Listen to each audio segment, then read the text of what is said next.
जय श्रीमन नारायण। जो टिप्पणी मैं देने जा रहा हूं वह रामानुज दास श्रीमन गट्टू वेणुगोपाल स्वामी द्वारा दी गई है। अध्याय 9 राजविद्या राजगुह योग श्लोक 30। अपि चेत् सुदुराचारो भजते माम् अनन्यभाक् साधुरेव समन्तव्यः सम्यक् व्यवसितो हि सः। ओम। गीताचार्य श्री कृष्ण परमात्मा अर्जुन सहित हम सभी को राजविद्या राजगुह योग सिखा रहे हैं। परमात्मा कह रहे हैं, अर्जुन, यहां तक कि अगर सबसे पापी व्यक्ति भी अनन्य भक्ति के साथ मेरी पूजा करता है तो उसे एक पवित्र व्यक्ति माना जाना चाहिए, क्योंकि उसने जीवन में सबसे आवश्यक और सही निर्णय लिया है। हे अर्जुन, मैंने कहा मनुष्य को अनन्य भक्ति से मेरी पूजा करनी चाहिए। क्या तुम जानते हो अनन्य भक्ति क्या है? अनन्य भक्ति का अर्थ है उसे केवल मेरी ही पूजा करनी चाहिए, और चूंकि मैं सब में विद्यमान हूं इसलिए उसे सभी का सम्मान भी करना चाहिए। उसे किसी अन्य फल की खोज नहीं करनी चाहिए। मेरी पूजा करने से ही उसका फल प्राप्त होना चाहिए, और वह ऐसी स्थिति में होना चाहिए कि वह मेरी पूजा करने से विमुख ना हो सके। यह अनन्य भक्ति कहलाती है। इसलिए अर्जुन, चाहे किसी व्यक्ति ने कितने भी पाप किए हों, एक बार जब वह अनन्य भक्ति के साथ मेरी पूजा करना शुरू कर देता है तो उसे निश्चित रूप से एक पवित्र व्यक्ति के रूप में माना और सम्मान देना चाहिए। जैसा श्री कृष्ण परमात्मा हम सभी को स्पष्ट रूप से सुझाव दे रहे हैं उनके प्रति अनन्य भक्ति को विकसित करने के लिए। श्री कृष्ण परमात्मा की सलाह को याद करते हुए और श्री कृष्ण परमात्मा के प्रति अनन्य भक्ति प्राप्त करने के लिए आइए हम श्री कृष्ण परमात्मा के शब्दों को श्लोक के रूप में दोहराने का प्रयत्न करें। अपि चेत् सुदुराचारो भजते माम् अनन्यभाक् साधुरेव समन्तव्यः सम्यक् व्यवसितो हि सः।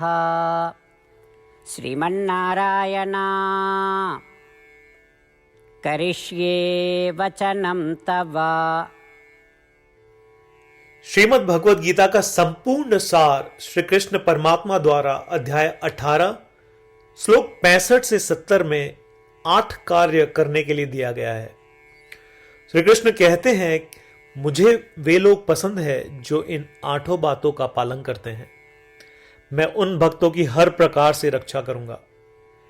श्री कृष्ण परमात्मा द्वारा बोली गई संपूर्ण भगवद गीता को सुनने के बाद अर्जुन कहते हैं, करिष्ये वचनम तव, जिसका अर्थ है, कृष्ण, मैं वैसा ही करूंगा जैसा आप कहेंगे। यही कारण है कि श्री कृष्ण ने अर्जुन को सभी प्रकार की सफलताएं और जीत प्रदान की है। आइए परमात्मा को वचन दे कि हम इन 8 कर्मों का पालन करेंगे।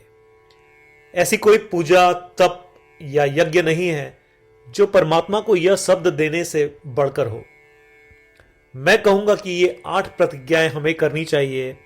कृपया आप सभी इन्हें अपने दिल और दिमाग में सोचें। इस प्रकार श्री कृष्ण को अपना वचन देते हुए आइए हम सभी श्री कृष्ण के सुंदर चेहरे को खुशी से चमकते हुए देखें और आनंद का अनुभव करें। जय श्रीमन नारायण।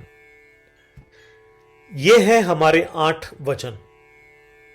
हमारा पहला वचन, हे श्रीमन नारायण, जैसा आपने निर्देश दिया मैं हमेशा आपका ध्यान करूंगा और आपके बारे में सोचूंगा। हमारा दूसरा वचन, हे श्रीमन नारायण, जैसा कि आपने सलाह दी मैं हमेशा आपका भक्त रहूंगा। हमारा तीसरा वचन, हे श्रीमन नारायण, मैं अपने सभी कार्य आपकी सेवा के रूप में और आपकी संतुष्टि के लिए करूंगा।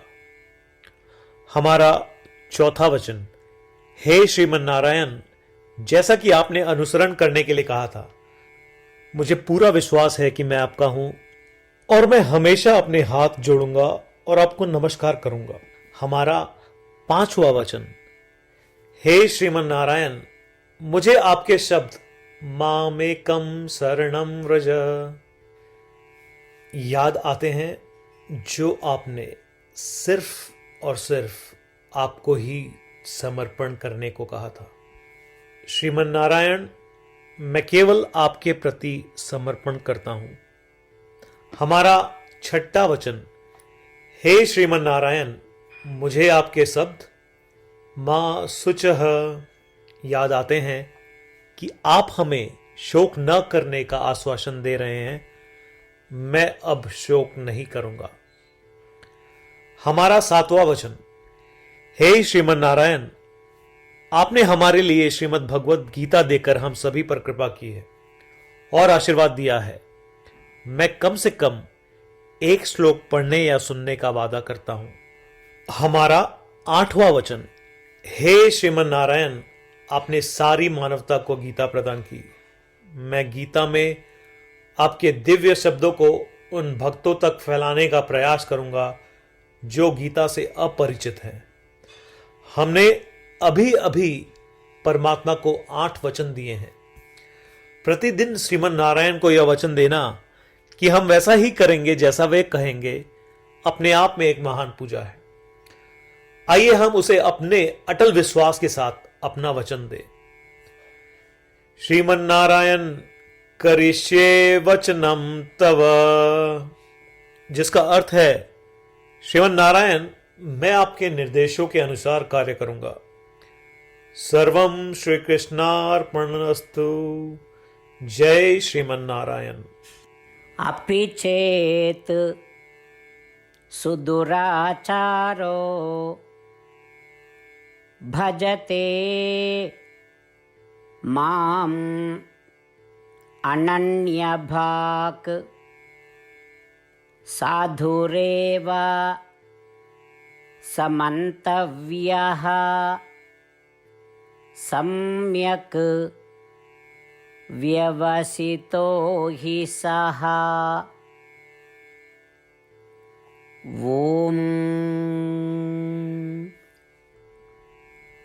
अपि चेत् सुदुराचारो भजते माम् अनन्यभाक् साधुरेव समन्तव्यः सम्यक् व्यवसितो हि सः। श्रीमन्नारायण करिष्ये वचनं तव।